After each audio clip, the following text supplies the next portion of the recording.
So Fujifilm has designed some great cameras like the X-T1 and the X-T2 with great touch and feel, but more importantly with a great sensor and great processor technology. Well, now we're into the 4th generation, and if you're interested in learning more, stay tuned.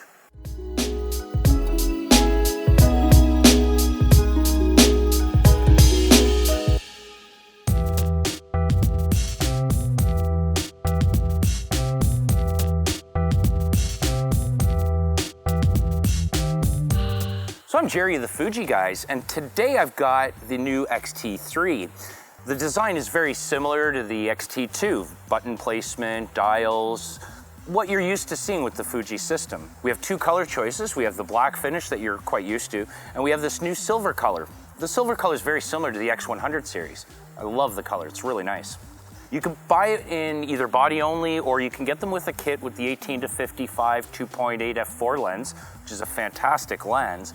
But today I'm gonna go red badge. I'm gonna go with the 16-55.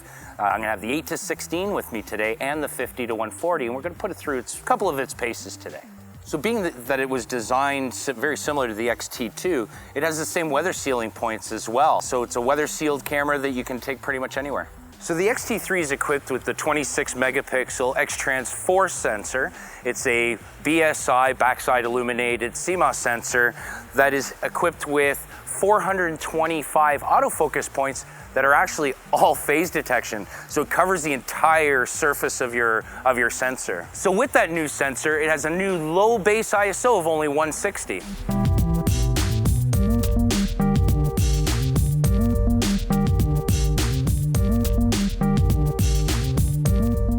So this is the 4th generation X processor that Fuji has designed, and it's got a quad-core processor in it, and that allows for great low light performance for autofocus. It has lower power consumption, but more importantly, it has faster AF calculations. It's got 240 AF calculations versus only 60 in the XH1. And that low light performance I was talking about, we're talking -3 EV, so you're getting a lot better performance there. So to help with reducing the blackout times, now you can autofocus and auto exposure simultaneously. People love the buttons and controls on the X-T2, and with the X-T3, they've made them much larger, similar to the XH1 for better control. The command dials themselves have a little bit better feedback, and you can really feel the clickiness of them. And with the aperture now, you can control the aperture through the command dials by just simply changing the automatic position to the command dial. To help improve the shooting experience with the X-T3, they've increased the resolution of the EVF. We've got 3.69 megapixels. It has a 0.75 magnification and gives you 100 frames per second refresh rate. One of the things for comfort that I really like is that they've pulled the EVF a little away from the screen, so now my nose isn't touching the touch screen as much. And they've also allowed me to lock my diopter switch, so now I can just set my viewfinder the way I like it. Everything's nice and sharp all the time, and it never gets bumped. So let's talk autofocus. Camera's equipped with 425 phase detection autofocus points now, so the entire sensor is completely covered with phase detection autofocus. That means lots of improvement for continuous autofocus tracking, just speed of focus and performance. It also means it'll be more accurate, and you're not required to use now the center of your frame. You can move your focus point anywhere in the frame, and you're gonna get that fast and accurate autofocus performance. With that added performance and autofocus points, we've also added some new manual focus features, a new digital micro prism for manual focus assist. So with those improvements, we also have the autofocus custom features that you can program yourself or use the pre-programmable ones as well. So for autofocus, we have the zone, the wide, and the single point autofocus. And where we've really improved is the face and eye detection in both photos and videos.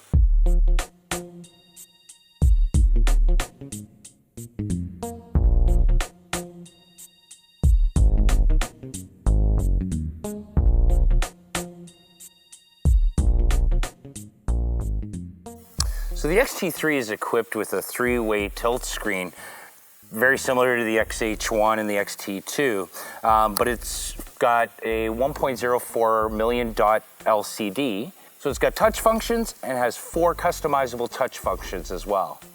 So the camera's equipped with Wi-Fi and Bluetooth technologies, which allow for connectivity with our remote app. The Wi-Fi facilitates the actual transfer of the images, and the Bluetooth will just facilitate that original connection. The Bluetooth also enables the use of our Bluetooth remote, which is part of the camera remote app, which with the low energy of the Bluetooth, it allows you to really do long exposures with using your smartphone rather than having to carry around an extra cable release. With the Wi-Fi technology, you're also able, with the Bluetooth technology, you're also able to use location data and GPS geotagging to your images. So when you share your images, you know where you are. And finally, with the Wi-Fi, you're able to connect directly with the share printers and print those memories right away.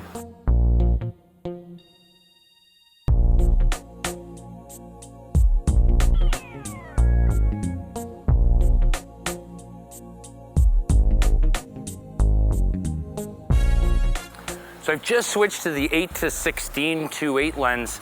Be sure to check out our previous video on the 200 f2 and this particular lens. It's a really good video. So a few changes with the connectors and ports that we've done.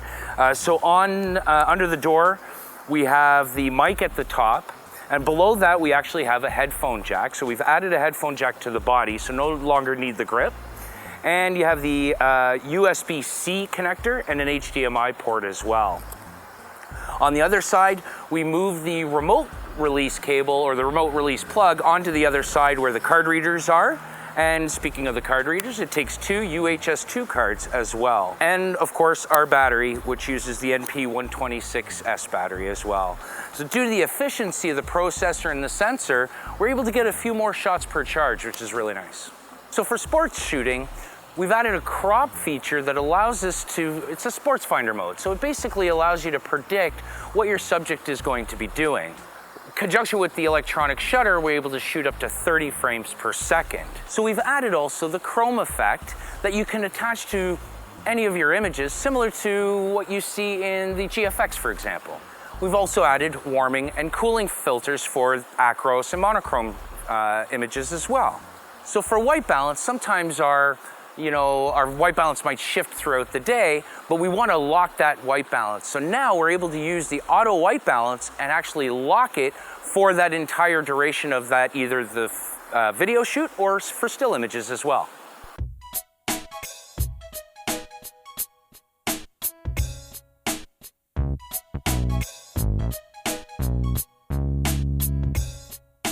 So there's a lot of features packed into the X-T3 for video, and we're going to cover some of those in more detail in a later video.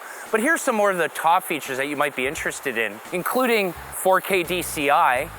You get 4K 60, you get 4K 422 10-bit to the external recorder. You also get 420 10-bit to the card, which is fantastic. You also have choice of compression, whether it's H.264 or H.265. Slow motion in 1080 at up to 120 frames per second.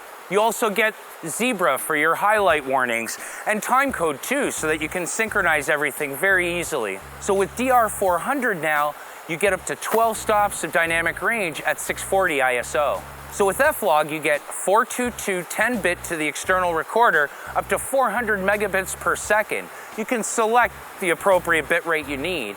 That also includes F-Log to card at 420, also at 10-bit.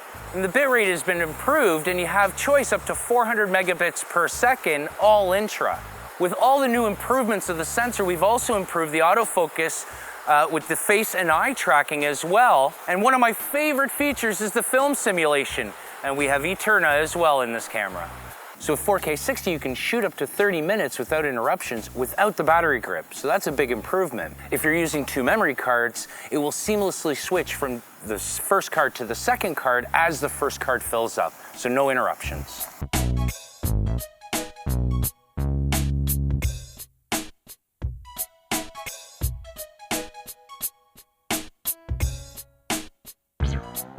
So now that I'm shooting with the 50-140, I've added the grip, and this is an optional accessory that you can get. It adds more battery power, which is probably one of the biggest advantages to the grip, but it also allows you to shoot vertically with a nice tight grip to the body as well. With this vertical grip, it's been slightly improved, enlarged compared to the X-T2. So it's a little bit bigger, you have a little bit deeper finger hold on your grip. You can also use these grips as battery chargers as well, and it's actually faster to charge the 2 batteries in the grip than it would be with the standalone charger. So now with the battery grip, you have 2 batteries, and when the first battery depletes, it will automatically switch to the second battery, whether you're shooting in videos or doing continuous shooting. Extra batteries are always required, so you might want to pick up a couple of extra NP126S batteries as well. If you're a studio shooter and you're using tripods a lot, or you're doing landscape, and you like to have a quick access with Arca Swiss mounting, you can also get the metal hand grip for it as well. So check out your local camera stores for those extra accessories as well.